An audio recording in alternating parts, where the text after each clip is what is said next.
అమ్మా అమ్మా టిఫిన్ రెడీయా? ఏది? అయ్యో ఎందుకమ్మా రోజు ఉప్మా చేసి చంపుతున్నావు? నోరు ముయ్యవే అధిక ప్రసంగి. తినేటప్పుడు పుస్తకం ముయ్యవే. చదివేది బుర్రకెక్కదు, తినేది వంట పట్టదు.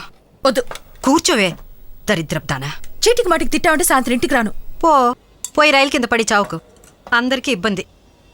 మీరిద్దరూ ఒకరోజైనా తిట్టుకోకుండా ఉండలేరా? ఇది నీలా ఉంటే నేనెందుకు తిడతానే? ఆ జుట్టు చూడు ఎలా విరగబోసుకుందో. జుట్టు అనకపోతే నా తప్ప? జడేసుకోవచ్చుగా, మీ అక్క వేసుకోలే? అక్కడ మాత్రం స్పెషల్, మిగతా వాళ్ళంతా సెకండ్ క్లాస్ సిటిజన్సా? మరైతే నన్నెందుకు అన్నారు? అక్కడి కరే ఆగిపోవాల్సింది. కోపం చూడు. ఇది డాక్టర్ అయితే దీని చేతిలో పేషెంట్ల నానా పాటలు పడతారు. నా ప్రాణం మీదకొచ్చినా దీని దగ్గర మాత్రం తీసిపోకండి. సరేమా?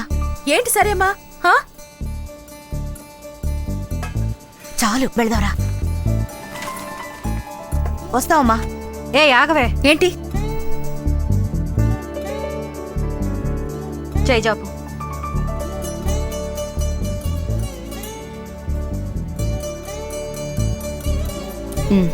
బాగా రాయిపో.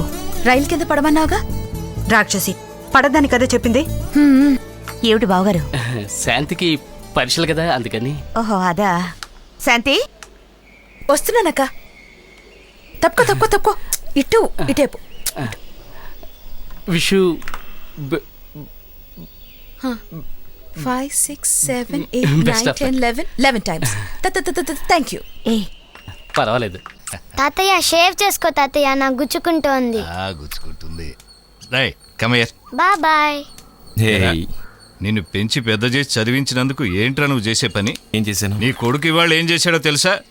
వాడు మీ కొడుకు కూడా అనుమానమా? స్పెన్సర్ సిగ్నల్ దగ్గర చూశాను. అయ్యగారు ఫ్రెండ్స్తో 4 బైకుల్లో ఆడో మగో తెలియదు. ఆ జుట్టుముళ్ళు చెవిపోగులు అరేరేరే గుప్పు గుప్పుమని ఒకటే పొగ. అర్థమైందా? ఏంటి నీకు అర్థం కాదు. నీ దొంగ తిరుగుడు మాట్లాడేందుకు?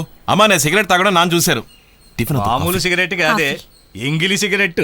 స్కూటర్లో ప్యాంట్ వేసుకుని ఒక అమ్మాయి అయ్యగారి వెనక. అదొక లాగుడు, వీడొక లాగుడు. అరేరేరేరేరే చూడ చక్కని దృశ్యం. మన కుటుంబంలో ఇలాంటి ఒక ఎంగిలి వెధవ పరుగు తీశారు. ఎవర్రా అమ్మాయి? గుండెల్లో రాయి పడేస్తున్నావు. అమ్మ తను మగా టైప్ అమ్మాయి, నాకు తమ్ముడు లాంటిది. అది మరీ డేంజర్. నానమ్మ మీరా? నానమ్మ బాబాయ్ క్లాస్మేట్. నువ్వు కూడా ఊసరు వీళ్ళని ఎగతాలు చేసావే. పోవే. రేయ్ నువ్వు సిగరెట్ తాగు, ఏమైనా తగలడు, నాకు అనవసరం. మరి ఇంకేంటి? నా సంపాదనతో తాకరా, నీ సంపాదనతో తాగు. ఈ చేతిలో ఒకటి పెట్టుకో, ఆ చేతిలో ఒకటి పెట్టుకో, కావాలంటే చెవిలో కూడా పెట్టుకోరా. అబ్బాబా సిగరెట్ తాగడం అంత పెద్ద పాపమా? కాదు మహాపుణ్యం. అసలు నా గురించి ఏమనుకుంటున్నారు మీరు? సంపాదించి పెట్టే మిషనేనా? వాడి వయసులో కాళ్ళకు చెప్పులు కూడా లేకుండా తిరిగాను తెలుసా? ఇప్పటికి 99 సార్లు చెప్పారు అది. ఇచ్చేవాడు మా నాన్న.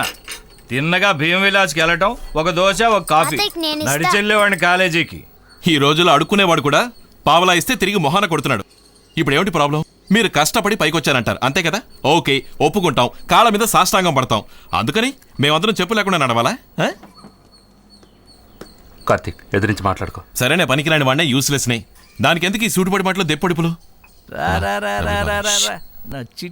మీ పర్స్ కొంచెం ఇస్తారా? నా మాట అంటే లెక్కలేదు, నా డబ్బు మాత్రం కావాలి. అయితే వద్దు. రే ఉండరా. మొండితనం చూడు, మూతి మీద మేసం మొలిచి 3 రోజులు కాలేదు. నువ్వు రారా. ఇంత వయసు వచ్చి జుట్టు నెరిసినా మీరు మాత్రం ఏం తక్కువని? మీ అక్కయ్యని ఏదో 2 మాటలు అన్నానని 5 ఏళ్లు నాతో మాట్లాడడం మానేసరే. ఆ బుద్ధి ఎక్కడికి పోతుంది? కార్తీక్ ఎక్కడికి వెళ్తున్నావు? మా నాన్న ఆస్తంతా సిగరెట్లో ఊదేయడానికి. తాతయ్య పోయింది, నీ ఆస్తంతా పోయింది.